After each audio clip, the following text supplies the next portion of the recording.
I would like to start off today's video by asking my audience a question. What if these 12 foods that you see on your screen were the only 12 foods that you were allowed to eat for the rest of your life? Historically, most human beings would have seen this as a feast fit for a king. Fresh coconut, avocado, dates, figs, pomegranates, blueberries, spinach, broccoli, pecan, honey. But North Americans would look at this and probably see some of their favorites missing. It's all about perspective. Now, the second level of this is if I had just created an image of the words purple carrots, pineapple, blueberry, it would have been very easy to look at that list and go, well, that seems a little suspect. But when you put together images like this, people see a bounty. What made me think of this is the last 3.5 months, I've been on a pretty strict diet, pretty strict workout regimen, and it's been working. And a lot of these foods are included in my diet on, if not a daily basis, a weekly basis for sure. Now, what does that have to do with anything, and why is that important?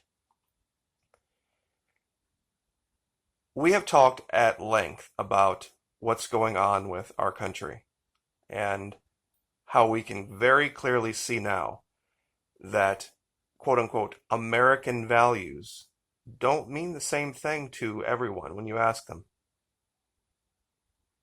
Down here in the South, we clearly have a very different value system than those in the North, those even in the cities.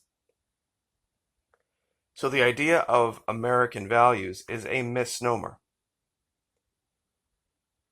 because the value systems in this country are so diverse right now and so diametrically opposed to each other that this idea of quote unquote America as a country, that's been gone for a long time. We're just seeing the evidence, the evidence of it now in social media and in our politics. From our perspective down here in the South, we see DC, Chicago, New York, Detroit, Philly as cancers. We see absolutely nothing redeeming about them. We see nothing that gives us any level of hope. So we've moved on. We don't, wring our hands over it. We don't stay upset or angry about it. We've just moved on. And we now see them almost as a foreign country. But what I would like to share with my audience today, and this is how it ties all together, they're giving us an opportunity that is being missed. This is from, of course, Game of Thrones, the character Littlefinger, played by, I forget the actor's name, but the man's actual name was in the show, was Peter Baelish. Littlefinger was just kind of a moniker. When you know what a man wants, you know who he is and how to move him. You see, the left, having taken control now of DC, its values, and the government, are giving us a clinic on who they are and what they want and how to move them. If we pay attention, we can learn a great deal. But since we aren't on the front page every day, we're not in quote-unquote national government, those of us with different values, and I'll just leave it there. This applies. Always keep your foes confused. If they are never certain who you are or what you want, they cannot know what you are likely to do next. Sometimes the best way to baffle them is to make moves that have no purpose, or even seem to work against you. You see, here's the irony of everything that's happened with President Biden in office and them having the Senate and the House and all this. We're the ones who are free. They're the ones who have just chained themselves. Ask yourself this question: which is more dangerous? The dagger brandished by an enemy standing in front of you, or the hidden one pressed to your back by someone you've never seen? See, within their little clique in DC, they lay awake in bed at night, wondering if they can trust those who have said that they are their allies. What we don't know is what usually will get us killed. And we have this most amazing blessing that no one is seeing. Keep your distance from people who will never admit they're wrong and who always try to make you feel like everything's your fault. There's not even a hint that they want reconciliation or they want unity or they want any type of parlay. And to me, that's a huge blessing. The people of Florida see it as a huge blessing. We don't want to talk to them. They don't want to talk to us. Wonderful. We're both on the same sheet of music. We are both on the same sheet of music.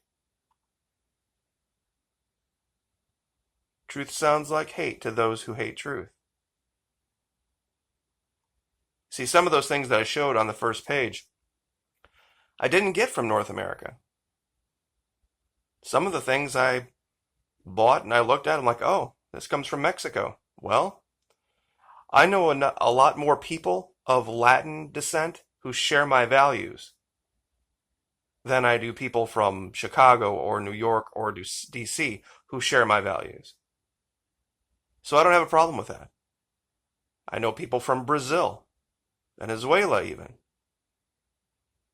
that share my values, that share our values down here.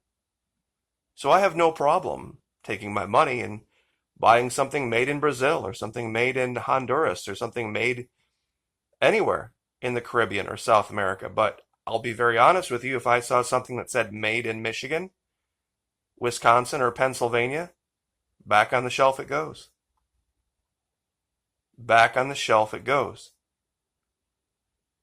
Because we are, even though we occupy one part of a continent, de facto, in truth, they might as well be a different country. They might as well be a completely different country. Canada's a different country. And we're all part of North America. Mexico is a different country. We're all part of North America.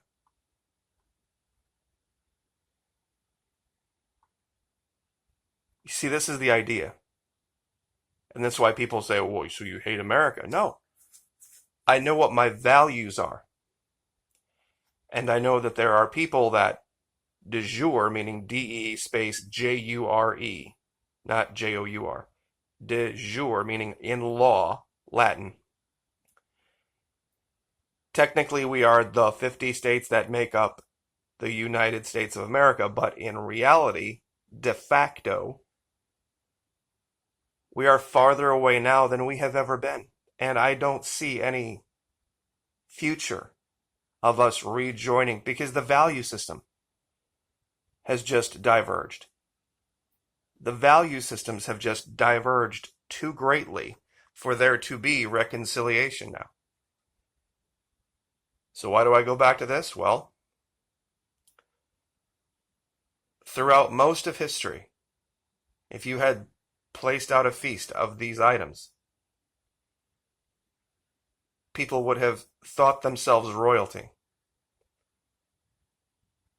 But most North Americans would look at this list and see things that were missing. And that's a value system we need to get rid of. That's something in our reputation around the world that we need to get rid of. If these were the only 12 foods I had placed before me for the rest of my life, what a blessing. What an unbelievable blessing to have such wonderful things. Even if I meant I never ate meat again in my life. Wouldn't miss it. Wouldn't miss it if I had never-ending supplies of broccoli and purple carrots, pecans, spinach, blueberries, pineapple, coconut, honey, especially locally made here in Florida, pomegranates, figs, avocados, and dates. Just amazing things that we have available to all of us. And everything you see on here, everything you see on here is easily available to most North Americans. I'm sure probably figs and dates are probably something that you might have to order dried. In fact, there's a company in Texas, Medjool, Medjool, that ships those, and so you can use your money to support the South. Figs and dates are absolutely delicious. We grow blueberries here in Florida. Pineapple, of course, is a Caribbean staple, as is coconut, purple carrots. Things grow in the South all year round. All year round. Pecans, spinach, local honey is very easy to get no matter where you're at. Ironically, the thing that is probably the biggest challenge if you wanted to keep your money in southern states, keep your money in states of value, is the broccoli. Because broccoli actually thrives in northern climates, cold climates, broccoli and cauliflower. But that would be the only thing. So anyway, I just wanted to share this very colorful, very beautiful, wonderful image to remind also everyone that God loves us. God loves us. Looking at these images right here, how could you doubt it? And anyway, I hope everyone has a wonderful week. Like, share, subscribe, and we will see you next time.